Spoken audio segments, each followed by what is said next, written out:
ಸಾಯಿರಾಮ್, ಎಲ್ಲರಿಗೂ ನಮಸ್ಕಾರ. ಇವತ್ತಿನ ನಮ್ಮ ರೆಸಿಪಿ ಖಾರಾಬಾತ್. ಅದರ ಜೊತೆಗೆ ಸಾಯಿಬಾಬಾರವರ ವ್ಯಕ್ತಿತ್ವವನ್ನು ಕೂಡ ಹೇಳ್ತೀನಿ, ಬನ್ನಿ. ಶ್ರೀ ಸಾಯಿಬಾಬಾರವರ ಸಂಪರ್ಕದಿಂದ ಶಿರಡಿ ಪ್ರಸಿದ್ಧಿಯನ್ನು ಪಡೆಯಿತು. ಈಗ ಶ್ರೀ ಸಾಯಿಬಾಬಾರವರು ಎಂತಹ ಮಹಾನುಭಾವ ವ್ಯಕ್ತಿ ಅನ್ನೋದನ್ನ ಹೇಳ್ತೀನಿ, ಬನ್ನಿ.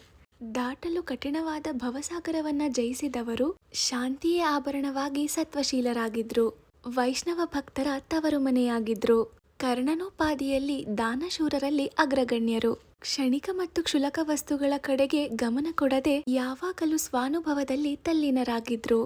ಅವರಿಗೆ ಪ್ರಾಪಂಚಿಕ ಅಭಿಲಾಷೆ ಇರಲಿಲ್ಲ. ಅವರ ಅಂತರಂಗವು ಶುದ್ಧ ಕನ್ನಡಿಯಂತಿತ್ತು.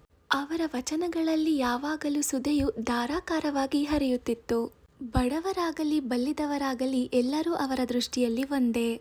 ಮಾನ ಅಪಮಾನಗಳ ಕಡೆಗೆ ಗಮನ ಕೊಡ್ತಾ ಇರಲಿಲ್ಲ. ಸರ್ವರಿಗೂ ಶ್ರೇಷ್ಠರಾಗಿದ್ರು. ಸರ್ವರೊಡನೆಯೂ ಕಲಿತು ಅವರೊಂದಿಗೆ ಕೂಡಿ ಹಾಡಿ ಸಂತೋಷದಿಂದ ಇರ್ತಾ ಇದ್ರು. ಅಲ್ಲಾನ ಹೆಸರನ್ನ ಯಾವಾಗ್ಲೂ ಉಚ್ಚರಿಸ್ತಾ ಇದ್ರು. ಆದರೂ ಸಮಾಧಿಯಿಂದ ಒಂದು ಚೂರು ಕೂಡ ಕದಲ್ತಾ ಇರಲಿಲ್ಲ. ಪ್ರಪಂಚವೆಲ್ಲವೂ ನಿದ್ರೆಯಲ್ಲಿದ್ದಾಗ ಎಚ್ಚರವಾಗಿಯೂ ಮತ್ತು ಎಚ್ಚರದಲ್ಲಿದ್ದಾಗ ಅವರು ನಿದ್ರೆ ಮಾಡುತ್ತಲೂ ಇದ್ರು.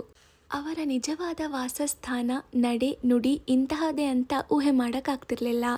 ಮತ್ತೆ ಮುಂದಿನ ವಿಡಿಯೋದಲ್ಲಿ ಒಂದು ಹೊಸ ರೆಸಿಪಿಯೊಂದಿಗೆ ಬಾಬಾರವರ ವ್ಯಕ್ತಿತ್ವವನ್ನು ಮುಂದುವರಿಸ್ತೀನಿ. ಧನ್ಯವಾದಗಳು. ಓಂ ಸಾಯಿರಾಮ್.